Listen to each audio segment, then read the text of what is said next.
Yes, guys, the USA men's national team has topped their group in the 2025 CONCACAF Gold Cup. Let's look at how we did in the group stages, games against Trinidad, Saudi Arabia, and Haiti. How did we do? What kind of grains of salt or asterisks should we put about topping this group? We get 9 points. We get a goal differential of +7. Thank you, Trinidad. And overall performance, we can kind of look at it as a big win. But like I said, there's a little asterisk, there's a little kind of like, okay, but this, okay, but that. So let's look back a little bit and look at the Turkey and Switzerland friendlies right before, where USA played a much tougher competition, a more solidified core group of players that have been playing together, more cohesive like Switzerland. These teams are the teams that we're going to be potentially facing. Now, let me say this. I'm sure we'll face teams like the Haiti, like the Trinidad, like the Saudi Arabia in the 2026 World Cup. But I'm saying if we as a USA, I'm not saying we as I'm on the team, but as fans and as, the team, if we want to get better, if we want to progress, if this federation wants to be the top dog, who USA is in every other sport, it feels like, except this, we need to be fighting for the wins against Switzerland, the wins against Turkey. Yes, these wins are big. I'm going to keep ranting. I digress. Let's look at these games apart from the friendlies. So, what can we take away from the Trinidad game? Like everyone saw, Trinidad were just extremely poor. Not a good team they put out. It was so easy for the USA men's national team to break them down. We didn't see much. My video before this was, were they bad or were we good? We don't even know. Something along those lines. A Saudi Arabian side who is not full strength, first off. Neither are we, I understand. But this Saudi Arabia, a lot of teams with Al Hilal and a few other teams, I think, in the Club World Cup, they didn't have everyone like they wish they did. So this Saudi Arabian team, who we only beat 1-0. So that's and they're a weaker side. So that tells you something. Obviously, we brought in a weaker side. We'll talk about that a little bit in just a moment. And then we play Haiti, beat them 2-1. Scrappy game, boring game. We try a few different things. We get Quinn Sullivan on the pitch, which is interesting to see. Shout out Rabona. That was really fun to watch. I appreciated that. Anyways, I have a few things I want to address before we really get into kind of talking about what is next. What do we expect going forward? What can we take away from these matches differently than we took away from the friendlies? I have two things, okay? First thing, I'm going to hold my hands up and say I was wrong. I'm not completely wrong, though, but I was wrong, and I did give a little bit too much shtick to players like Sebastian Berhalter and Alex Freeman, our right back. Those two players, they shocked me in the friendlies, and especially Alex, and they performed very well. But this is the asterisk I was talking about. In the games with Turkey and Switzerland, those teams were good teams. Turkey not so much as to Switzerland, but these teams were quality teams. And so how they played against those teams is different than how they played against, a team like Trinidad and Haiti and Saudi Arabia. Now, Berhalter is probably the one that really impressed me the most out of the two. Well, I literally just said Alex Freeman. Anyways, here's why. Because the midfield there's so many options up in the air right now for our midfield, and my next point addresses this issue. I don't necessarily think that Sebastian Berhalter has earned a spot on the starting lineup or even the roster in general for the 2026 World Cup. I'm just saying I was wrong. I thought he was poor. I thought he was just bad, but he's shown some promise this tournament. But it is the Gold Cup, so what do you expect? Alex Freeman, he just looks a lot more comfortable than I thought he would. He's fun to watch for a young upcoming guy who had his first few caps for the U.S. this tournament. So first point. Second point, this is my favorite one out of the whole thing, and I'm going to make a separate video on him in a little bit in the future. But Malik Tillman is that man of the tournament for us. We need to be feeding him the ball. We need to run our entire tactics, our entire game plan through this man. He needs to be spraying the ball to and fro. He needs to be the one orchestrating the whole team. He needs to be our heartbeat alongside Tyler Adams. He, for me, has been what the USA have been needing in terms of that midfielder that can really make something happen. We thought it was Gio Reyna, but Gio Reyna cannot consistently get on the pitch at his club. He can't develop. He can't just... There's a whole situation on Gio Reyna that needs to be figured out. His team, himself. I want Gio Reyna to succeed. I love him just as much as any other USA fan loves Gio Reyna. But I need him to figure out something, because Malik Tillman is stepping through that doorway that he has yet to step through. Anyways, very impressed with Malik Tillman this tournament. Now, to look at the group stages as a whole, we'll play Costa Rica on Sunday. I'm not really sure what time. I think it's 6 p.m. Central Time.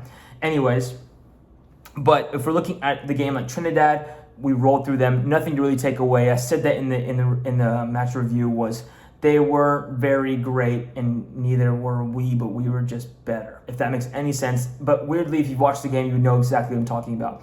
Saudi Arabia, a lesser squad, but we win that game 1-0. They bunkered down. Hervé Renard is a great coach. He coached the Saudi Arabia team in a very good way to play against us, because, like I said in the first ever video I've made, that we do lack the quality.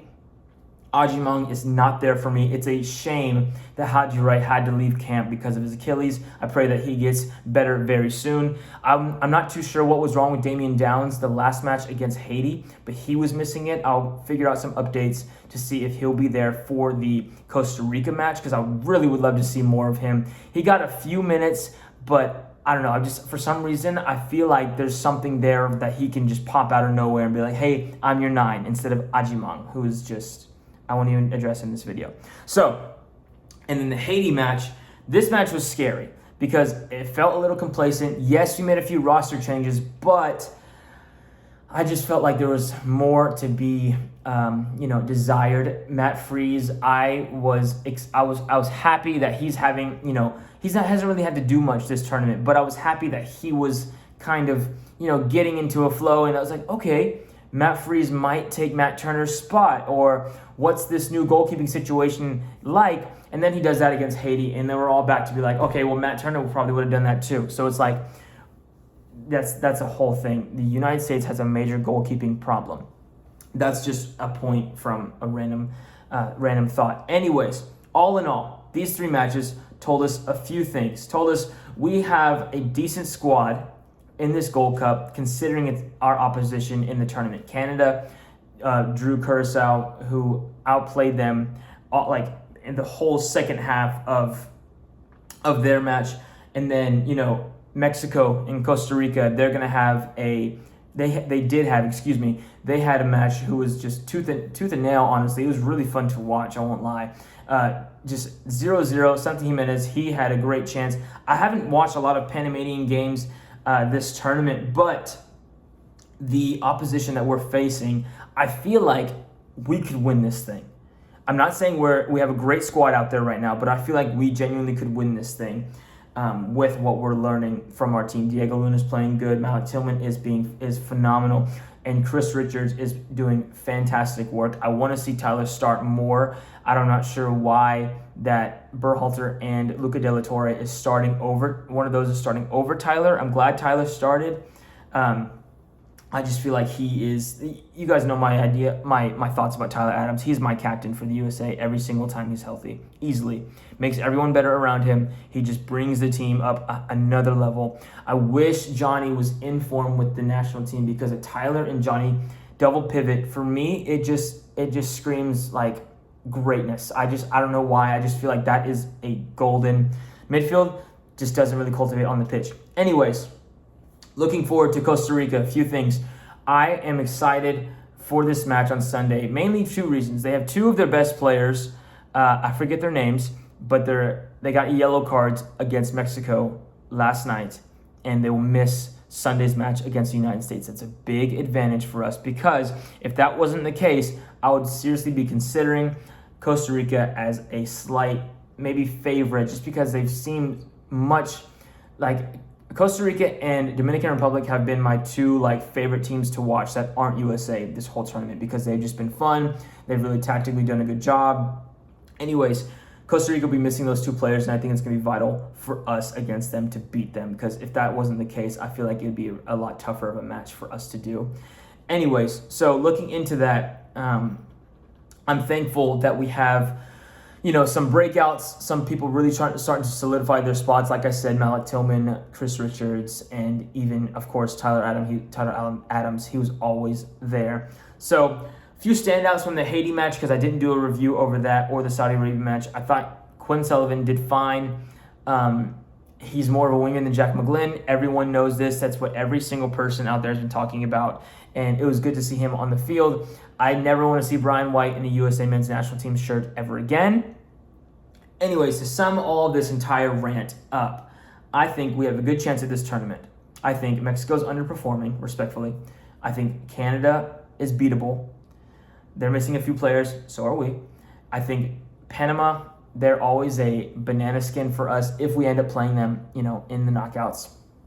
But for some reason, I just have this feeling that we could get over the line and lift this Gold Cup. So looking into Costa Rica, I think it's going to be a great match. I think the knockouts, what we need to expect. Now it's time to be the best.